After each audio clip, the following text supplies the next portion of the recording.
वो क्या थी? कहते हैं कि एक बार प्रताप भानु और जंगल में निकल पड़ा घोड़े पर सवार होकर के शिकार खेलने के लिए। और शिकार खेलते खेलते शाम हुई। शाम के वक्त जैसे ही प्रताप भानु वापस लौटने लगे, एक राक्षस आया सूअर का रूप बना करके और प्रताप भानु के आगे आगे होकर के चलने लगा। प्रताप भानु ने सोचा इसकी शिकार और कर लेते हैं, लेकिन वो तो एक राक्षस था बाजार। जैसे ही प्रताप भानु सूअर के पीछे दौड़ा, वो सूअर दौड़ा था प्रताप भानु को जंगल के अंदर लेकर के चला गया। अंत के अंदर घोड़ा आकाश से वायुल हो गया। प्रताप भानु को प्यास लग गई और वो सूअर कहीं प्रवृत्ति कर रहा में जाकर के छूट गया। लौटता आया, कहते एक कपट मुनि का आश्रम दिखाई दिया। वो कपट मुनि कौन था?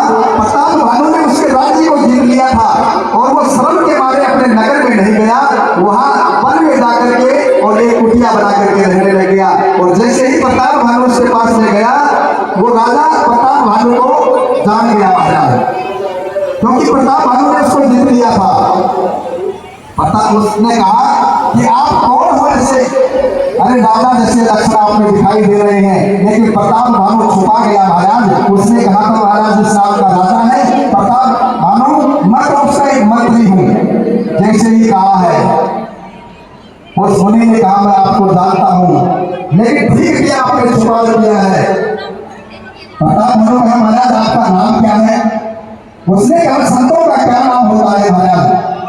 फिर भी कहा महाराज आपका नाम बताइए। उस कपट मुनि ने कहा मेरा नाम एक तनु है। मतलब क्या महाराज एक तनु का? कि जब ये सृष्टि की रचना हुई उस समय में अवतार लिया था, अपने आप को अवतार बोल रहा है महाराज वो कपट मुनि। और जब से मैं एक ही शरीर धारण करके बैठा हूँ, आज तक मेरी मृत्यु नहीं हुई, इसलिए मुझे एक तनु के नाम से जानते हैं। प्रताप भानु उसके चक्कर में पड़ गया। महाराज बहुत बड़ा संत है, महाराज आशीर्वाद दीजिए।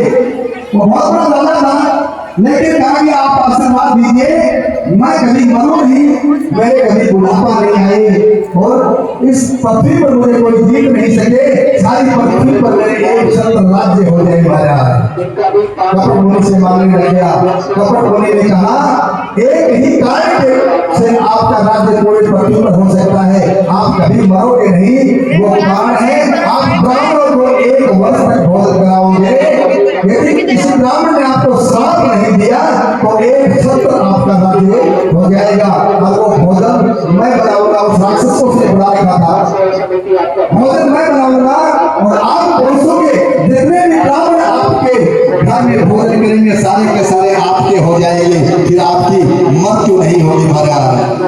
कहते हैं प्रताप भानु घर आया है, उस राक्षस ने उसको सोए हुए को घर भेजा। दूसरे दिन वो राक्षस आया, काल के नाम का रसोई बनाई। इधर प्रताप भानु ने नगर में ऐलान कर दिया कि सारे के सारे पवित्र देवता मेरे एक वर्ष तक भोजन करेंगे। और वो अंदर रसोई बना रहा था, प्रताप भानु भोजन करवा रहा था। जैसे ही ब्राह्मणों को भोजन करवाने लग गया, आकाश से आकाशवाणी हो गई, हे ब्राह्मणों इस अन्न को मत खाना, क्योंकि इस अन्न के अंदर पशुओं का मांस मिला हुआ है। और जैसे ही आकाशवाणी हुई, ब्राह्मण खड़े हो गए, क्रोध में भर गए और क्रोध में भर करके श्राप दे दिया, हे प्रताप भानु तुमने हमारे धर्म को भ्रष्ट करना चाहा, हम तुम्हें श्राप देते हैं कि एक वर्ष के अंदर अंदर तुम्हारा नाश हो जाएगा, तुम्हारे परिवार में कोई जल देने वाला तक नहीं बचेगा, सारे के सारे राक्षस बन जाएंगे, मैं तुम्हें श्राप देता हूं।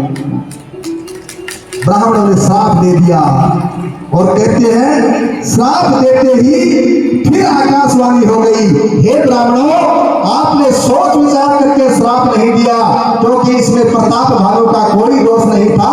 अरे जिस राजा को हंस बनना चाहिए था उस राजा को आपने कौआ बना दिया है, लेकिन श्राप फिर कभी मिटता नहीं है। कहते हैं वही प्रताप भानु रावण बना है, उसका छोटा भाई कुंभकर्ण बना और उसका मंत्री था धर्मरुचि, वो विभीषण जी बन गए हैं। आज कहते हैं महाराज यहाँ सारे के सारे एक साल के अंदर सबका सब नाश हो गया। उस कपट मुनि ने सब राजाओं को आदेश दे दिया कि आओ और इसके नगर पर चढ़ाई करते हैं। सारे के सारे राजा आकर के चढ़ाई कर दी। बड़े बड़े वीर बलवान सारे के सारे युद्ध में मारे गए। अंत में प्रताप भानु के घर में कोई जल देने वाला तक नहीं बचा। सारे के सारे राक्षस बन गए महाराज। तो मेरी माताओं, ब्राह्मणों का श्राप कभी मत ले लेना। आप घर में ब्राह्मण को बुलाती हो ना, आपके पास में कोई देने के लिए कुछ नहीं है तो हाथ जोड़ लेते कि महाराज मेरे पास में तो 100 रुपये ही है। लेकिन ऐसा वस्त्र दुकान से खरीद करके ब्राह्मणों को मत देना कि ऐसे फूंक मारे धोती का तार तार हो जाए महाराज। ऐसा वस्त्र ब्राह्मण को कभी मत देना। और ऐसा वस्त्र दे करके और फिर लुगाई मोटा लुकी महाराज माना आशीर्वाद दो। अरे मन मन जरूर आपको बोल देगा, लेकिन मुख से तो बददुआ निकलेगी कि थारो सत्यानाश जाओ कि आइंदा कोई वस्त्र नहीं देगा थे महाराज। वो ब्राह्मण ऐसे ही कहेगा, वस्त्र देना हो ऐसा वस्त्र दीजिए। ब्राह्मण अपने घर जाकर के उस वस्त्र को पहने तो तुम्हें मांगने की जरूरत नहीं पड़े, अपने आप ब्राह्मण के मुख से आशीर्वाद निकल जाए, वाह रे मेरे जजमान तेरा भगवान भला करे। ऐसा वस्त्र ब्राह्मण को दीजिए महाराज।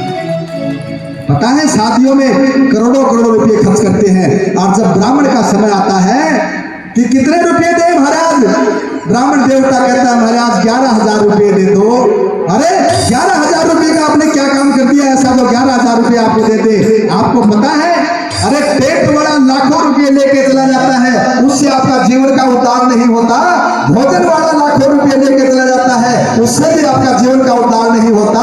लेकिन ब्राह्मण अपने मंत्रों से आपके जीवन के उद्धार की कामना करता है। आपका होगा तो उसी से उद्धार होगा, बाकी उद्धार होने वाला है नहीं। इसलिए ब्राह्मण का अपमान कभी मत करिए महाराज। पता है मेरे राम जी की जब बारात निकलती है तो महाराज वशिष्ठ जी को कहाँ रथ के अंदर बैठाया जाता है। लेकिन आजकल तो कहीं महाराज पंडित जी का जब नंबर आता है तब के महाराज गाड़ी में तो जगह है महाराज, क्या करो डीजे वाली गाड़ी में बैठ के जाओ महाराज। अरे ब्राह्मण डीजे की गाड़ी में बैठने के लिए बना है क्या? ब्राह्मण को तो अगली सीट के ऊपर बैठा करके ले जाना चाहिए, क्योंकि आपके जीवन की मंगल कामना करने वाला ब्राह्मण है और कोई नहीं हो सकता। इसलिए जीवन में देखो, आप कभी सोचोगे कि महाराज जी ब्राह्मण है, ये कारण है आपकी बनाई पे नहीं। मैं ब्राह्मण नहीं हूँ, मैंने राजपूत के घर जन्म लिया है, लेकिन मैं ब्राह्मणों का सम्मान बहुत करता हूँ महाराज, इसलिए मैं ये बात करता हूँ महाराज। कई कई मेरी माताओं को ये शंका होगी ये ब्राह्मण होगा इसलिए अपनी आप की बुराई करता है। बुराई नहीं कर रहा, मैं तो एक राजपूत के घर में जन्म लिया है, क्या पता इन जैसे संतों का कहाँ मुझे आशीर्वाद मिल गया, कैसे कैसे ब्राह्मणों का कोई आशीर्वाद मिल गया होगा जब जाकर के हमें यहाँ बैठा दिया। नहीं हमारी क्या वो खाक थी महाराज यहाँ बैठ करके मैं आपको कथा सुनाऊं। कुछ नहीं जानता, कुछ नहीं आता मुझे, लेकिन ये आपका प्रेम मुझे यहाँ ला करके बैठा दिया है, इससे ज्यादा मुझे क्या चाहिए महाराज। इसलिए सम्मान करिए ब्राह्मण का।